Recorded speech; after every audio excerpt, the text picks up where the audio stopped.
Assalamualaikum warahmatullahi wabarakatuh. Perkenalkan, nama saya Dina Sari dari kelas PBSI 2019B. Saya akan menjelaskan tentang tugas saya luas sintaksis bahasa Indonesia dari Ibu Bikin yang saya tuangkan dalam bentuk video di PowerPoint. Untuk yang pertama, yaitu pengertian sintaksis. Pengertian sintaksis menurut Grida Laksana menyatakan bahwa sintaksis ialah cabang linguistik yang mempelajari pengaturan dan hubungan antara kata dan kata, atau antara kata dan satuan-satuan yang lebih besar, atau antar satuan yang lebih besar itu di dalam bahasa. Artinya, sintaksis itu ialah cabang ilmu bahasa yang mempelajari bagaimana pengaturan dan hubungan kata-kata dalam membentuk frase, klausa, dan kalimat. Ramlan menyatakan bahwa sintaksis ialah cabang ilmu bahasa yang membicarakan seluk-beluk wacana, kalimat, klausa, dan frase. Definisi itu menggambarkan bahwa wacana, kalimat, klausa, dan frase merupakan bentuk atau satuan bahasa yang di dalamnya terdapat seluk-beluk yang perlu dibicarakan atau dikaji. Dengan kata lain, di dalam bentuk atau satuan bahasa itu terdapat unsur dan hubungan antar unsur yang perlu dikaji oleh sintaksis. Manfaat sintaksis yaitu mengetahui dan memahami ilmu kalimat, mulai dari kata, frasa, klausa, dan kalimat. Menemukan aturan umum dalam sebuah bahasa. Memegang peran paling dominan dalam teori pada bahasa dependensi yang menguraikan setiap unsur kalimat menjadi fungsi sintaksis spesifik. Mengetahui keterterimaan sebuah kalimat. Frasa endosentris. Cher mengungkapkan bahwa yang dimaksud dengan frasa endosentris adalah frasa yang hubungannya sangat erat, yang sehingga kedua unsurnya tidak bisa dipisahkan sebagai pengisi fungsi sintaksis.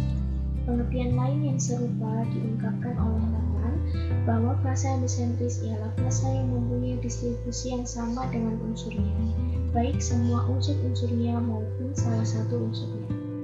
Sehingga dapat diketahui bahwa frasa endosentris merupakan frasa yang unsur pusatnya dapat menggantikan unsur tertentu. Misalnya seperti pada frasa sedang membaca. Kata membaca mempunyai peran sebagai frasa endosentris. Sebab, jika kata sedang dihilangkan, maka kata membaca bisa menggantikan kata tersebut. Jenis frasa endosentris. Yang pertama yaitu frasa endosentris koordinatif. Adalah frasa endosentris yang semua unsurnya merupakan unsur pusat. Untuk dua unsur pusat yang mempunyai arti yang beda, maka diberi sisipan kata hubung dan atau. Contohnya, pasangan suami istri itu terlihat kompak dengan seragam batik yang dikenakannya. Tani dan Ina merupakan kakak beradik. Sekolah harus menerapkan sistem pendidikan dan pembinaan yang baik. Baik buruknya merupakan risiko yang harus kita terima. Jenis yang kedua yaitu frasa endosentris atributif. Frasa golongan ini terdiri dari unsur yang tidak setara. Karena itu, unsur-unsurnya tidak mungkin dihubungkan dengan kata penghubung dan atau. Frasa endosentris atributif ini memiliki anggota yang kedudukannya tidak sama, yakni ada anggota atau unsur yang menduduki inti dan ada anggota atau unsur yang menduduki atribut atau penjelas. Contohnya, kami membeli buku baru di Gramedia itu. Unsur intinya buku, atributifnya baru. Malam ini kami akan pergi ke pasar malam. Unsur intinya malam, atributifnya ini. Adi sedang belajar di ruang tamu bersama adiknya. Unsur intinya belajar, atributifnya sedang. Jenis yang terakhir yaitu frasa endosentris apositif. Yaitu jenis frasa endosentris yang memiliki unsur penjelas, unsur pusat, atau disebut sebagai aposisi. Contohnya, kami berwisata ke kota Gudeg, Yogyakarta. Reza Radian, aktor berbakat Indonesia yang meraih penghargaan dari festival internasional. Joko Widodo, Presiden Republik Indonesia, memberi sambutan pada acara HUT TNI ke-72. Islandia, negeri dengan jumlah penduduk terkecil di Eropa, lulus ke Piala Dunia untuk pertama kali. Ini ada beberapa contoh kalimat, yaitu yang pertama kalimat transitif.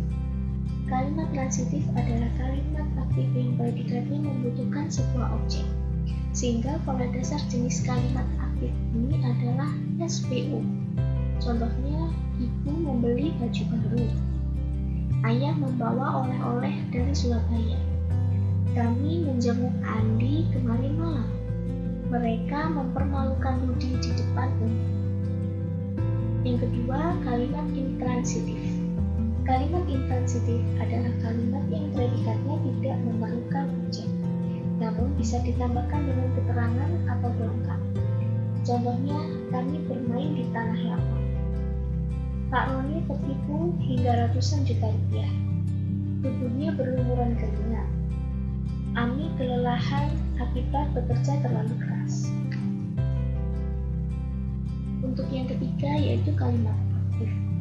Kalimat aktif ialah kalimat yang predikatnya melakukan suatu pekerjaan.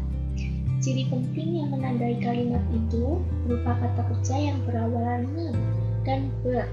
Namun demikian, tidak sedikit kalimat aktif yang predikatnya tidak disertai kedua imbang tersebut. Misalnya pada kata makan dan minum. Contohnya, ibu guru membeli buku. Arda sedang menyapu halaman. Dinda akan membuat sebuah kue. Yang keempat, kalimat pasif. Kalimat pasif ialah kalimat di mana subjeknya dikenai suatu tindakan berupa predikat oleh objeknya. Contohnya, pameran itu akan dibuka oleh Pak Bupati. Arda dikunjungi Dinda. Makalah ini harus ditulis kembali. Yang kelima, kalimat tunggal. Kalimat tunggal adalah kalimat yang dalam pembentukannya hanya terdapat satu unsur penyusun kalimat. Pada dasarnya, kalimat tunggal hanya disusun oleh unsur subjek dan unsur predikat. Walaupun tidak menutup kemungkinan dalam kalimat tunggal juga memiliki unsur lengkap, yaitu subjek, predikat, objek, dan keterangan. Contohnya, ibu memasak, kakak pergi ke sekolah, Aldi membaca koran. Yang terakhir yaitu kalimat majemuk. Kalimat majemuk adalah kalimat yang memiliki dua atau lebih struktur kalimat. Artinya memungkinkan adanya dua unsur yang sama dalam sebuah kalimat yang utuh. Kalimat majemuk merupakan penggabungan dua kalimat tunggal dengan menggunakan konjungsi. Contohnya, ibu memasak, sedangkan ayah membaca koran. Imam tidak masuk sekolah karena dia sedang sakit. Saya sedang tidur ketika hujan turun. Dia tetap berangkat ke sekolah walaupun hujan sedang turun dengan deras.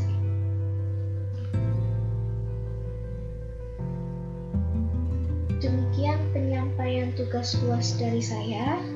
Semoga dapat dipahami oleh semuanya. Mohon maaf apabila ada pengucapan yang salah. Saya mohon maaf yang sebesar-besarnya. Terima kasih atas perhatiannya. Wassalamualaikum warahmatullahi wabarakatuh.